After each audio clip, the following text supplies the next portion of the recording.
Hello everyone, কেমন আছো তোমরা সবাই? আশা করছি তোমরা সবাই অনেক ভালো আছো। আমিও অনেক ভালো আছি। চলে আসলাম তোমাদের সাথে আমার একটা স্পেশাল দিনে স্পেশাল একটা ব্লগ শেয়ার করতে। তো স্কিপ না করে পুরোটা দেখতে থাকো। Let's start. তো এখানে আমার বাবা তাল গোলাচ্ছিল পিঠে করার জন্য, আর এখানে আমরা সবাই রুম ডেকোরেশন করছিলাম, কারণ যত তাড়াতাড়ি করব তত তাড়াতাড়ি জিনিসটা আগাবে। তো এখানে সবাই এত পরিমাণে বিরক্ত করছিল, বাচ্চা কাচ্চা এসে বেলুনগুলো ঠুস ঠাস করে ফেটে যাচ্ছিলো। আর আমি এমন একটা জায়গায় অবস্থান করি যেখানের মানুষগুলো হয়তো আমি ভিডিওতে ভয়েস ওভার দিলে বা ভিডিও করলে ঠুসঠাস আওয়াজ করতেই থাকে, যার জন্য আমার প্রত্যেকটা ভিডিওতে কপিরাইট আসে। আমার এগুলো একটুও ভালো লাগে না জানো। এদের জ্বালায় বিরক্ত হয়ে আমি ছাদে চলে এসেছি। ছাদে এসে শুনতে পাচ্ছি ভুলতে পারি না রে দয়াল রে, এটা কোনো কথা? তো এখানে আমার মেয়ে সবাইকে হেল্প করছিল রুম ডেকোরেশন করতে, আর ও বলছিল আজকে আমার মামার বার্থডে। তো এরা এখানে রুম ডেকোরেশন করুক, আর সবাই আমার পেছনে এতটা পরিমাণে লেগেছিল স্নান করার জন্য, রেডি হওয়ার জন্য। তো আমি রাগ করে স্নান করতে চলে গেলাম। এসে দেখছি মোটামুটি কমপ্লিট হয়ে গেছে আমার রুম ডেকোরেশন।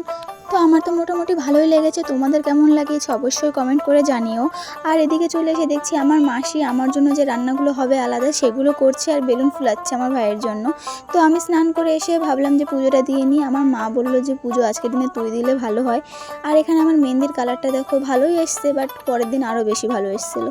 তো এখানে আমার ক্যামেরাম্যান হঠাৎ করে দেখছি মশলা বাটুনি হয়ে গেছে, সেটা আমি বলাতে আমাকে নোড়া দিয়ে মারতে চেয়েছে ও। যাই হোক, আমার মেয়েকে বলেছিলাম মাম্মা আজকে কি, বলছি মাম্মা আজকে তোমার বার্থডে। তো যেহেতু আজকের সব ভিডিওটা আমি করতে পারিনি, দিশা করে দিয়েছিল আমাকে ভিডিওগুলো, ওর জন্য ভিডিওতে অনেক ভুল ত্রুটি আছে, এরকম ফুল ক্যামেরা ধরা আছে, কিছু করার নেই, তোমাদের ম্যানেজ করতে হবে। তারপরে আমি রেডি হয়ে চলে আসলাম। এসে দেখছি সবাই আমার রান্নাবান্নাগুলো জোগাড় করে দিচ্ছে প্লেট সাজানোর জন্য। এখানে একটা টুইস্ট আছে, ওই দেখো বাটি উবুর করে দেওয়া আছে ভাতের সঙ্গে। এরা এই বাটিটা তুলতেই ভুলে গেছিলো। আমার অনেকগুলো ফটোশ্যুট হয়ে গেছে, তারপরেও দেখছি বাটি তোলা হয়নি। আর এখানে ঠাস ঠাস করে বেলুনগুলো পড়ছিল, আমার ভাই সেগুলোই চিপকাচ্ছিল। তারপরে আমি কেক কাটতে চলে আসলাম। আমি আর আমার মাম্মা মিলে কেক কেটে কম বেশি সবাইকে খাইয়ে দিয়েছি, আর অর্ধেকটা তুলে রাখা হয়েছিল, পরে সবাইকে দেওয়া হয়েছিল আর কি।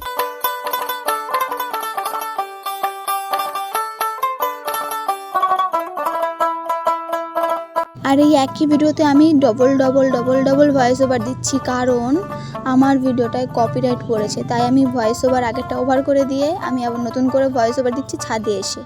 তো এখানে আমার মামাকে কেক খাইয়ে দিল, তারপরে শুরু হলো খাওয়া দাওয়া। কারণ এবার প্রথমে বাচ্চাদেরকে আমি এক গালটা খেয়ে নিয়েছি, তারপরে বাচ্চাদের একটু একটু করে মুখে দিতে হয়, তাই আমি ওদেরকে একটু একটু করে খাইয়ে দিচ্ছিলাম। জানো তো আমি হয়েছিও বৃষ্টির দিনে, আমার বিয়েও হয়েছে বৃষ্টির দিনে, এমনকি আমার স্বাদ সেটাও বৃষ্টির দিনেই হচ্ছে। এত পরিমাণে বৃষ্টি হলে মানুষ কি করে আসে বলো তো একজনের বাড়িতে?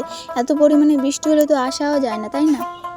এই লক্ষ্মী বুড়ি এত দুষ্টু করছিল, একটু হলে আমার প্লেটের মধ্যে উল্টে পড়তো, তাই আমি ওকে একটু বকা দিয়েছি বলে আমার মেয়েই চলে গেছে ওখান থেকে। তো আমার আগের যে স্বাদ হয়েছিল, আমার আগের বেবির বেলা যে স্বাদটা হয়েছিল সেটা প্রচণ্ড বড় করে হয়েছিল, কিন্তু একটা ছবি বা ভিডিও আমার কাছে নেই। তাই থাক না এই ভিডিওগুলো আমার কাছে আমার স্মৃতির পাতায়। কারণটা জানো, আমার না বেশি দিন ফোন লাস্টিং করে না। এই ফোনটাই কোন ঠাকুরের ভাগ্যে আমার 2 বছর লাস্টিং করে গেছে। তো এবার লোকজন বসেছে ঘরে, তাই আমি বাইরে এসে বসলাম। আর এই তিশা রানীকে আমি বলছি বারবার ক্যামেরাটা রাউন্ড করে ধর, ও সোজা করেই ধরবে ক্যামেরাটা। তো এখানে বাড়িতে অনেক লোকজন এসেছিল, আমি তাদের সাথেই গল্প করছিলাম, সেই ক্লিপগুলোও তিশা রানী তুলে রেখেছে। যাই হোক, আমার ভিডিওতে যেরকম ক্লিপ তোলা হয়নি এগুলো আমি অ্যাড করে দিয়েছি। আর এখানে লোকে খাওয়া দাওয়া করছে, আর বেলুন অর্ধেক ফুস নেই গায়ে। তো অবশেষে আমি শাড়ি টাড়িগুলো খুলে ফ্রেশ হয়ে আসলাম, এসে দেখছি বেলুন একটাও নেই। এটা কোনো কথা? তারপরে সবার লাস্টে আমার বাবা মা আমার শাশুড়ি সবাই খেতে বসেছিল।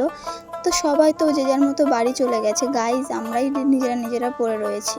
তারপরে এখানে আমার বাবা মা ঘরটাও গুছাচ্ছিল, যেহেতু গ্যাস ওভেনগুলো সব বাইরে নিয়ে যাওয়া হয়েছিল, সেগুলোকেই ঘরে এনে এনে গুছাচ্ছিল, কারণ এগুলো তাড়াতাড়ি করতে হবে, করার কোনো মানুষ নেই। জানো তো আমার বাবা মা না সে সকাল থেকে প্রচণ্ড খাটনি করেছে। ও হ্যাঁ, আমার শাশুড়ির কথা না বললে নয়, সে কিন্তু সব রান্না একা হাতে করেছে, এতগুলো লোকের রান্না বান্না সব এক হাতে করেছে। তো বেশি ভাট না বকে চলো কী কী গিফট পেলাম সেটা তোমাদের দেখাই। তো এগুলো আমি না খুললাম, আর কারণ এতগুলো না আর খুলতে ইচ্ছে করছিল না, একবার আমি খুলেছি যেহেতু। তো এই রিং ফটো ফ্রেমটা আমি অবশ্যই তোমাদেরকে খুলে দেখাবো। আর এখানে আমি পেয়েছিলাম কিছু সুতির শাড়ি আর 4টে নাইটি। তো এখানে 3টে নাইটি আছে, আর একটা নাইটি সকালবেলা দেখেছি যে হ্যাঁ এটাও আছে। তো নাইটিগুলো আমার খুবই পছন্দ হয়েছে, কারণ আমি নাইটি পরতে অলওয়েজ ভালোবাসি। আর এই যে জামদানি শাড়ি দুটো সেম কালারের জামদানি শাড়ি আমার দুটো নিজের কাছেও রয়েছে।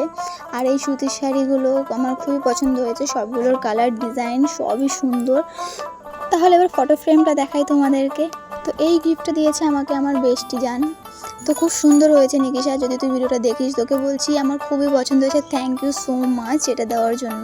তো এটা কিন্তু লাইট সিস্টেমের ভিতরে আমাদের তিনজনের ছবি আছে, আমার খুবই সুন্দর লেগেছে। তোমাদের কেমন লেগেছে কমেন্ট করে জানিও। আর আমার ফ্যামিলির সাথে তোলা কিছু ছবি তোমাদের সাথে শেয়ার করি।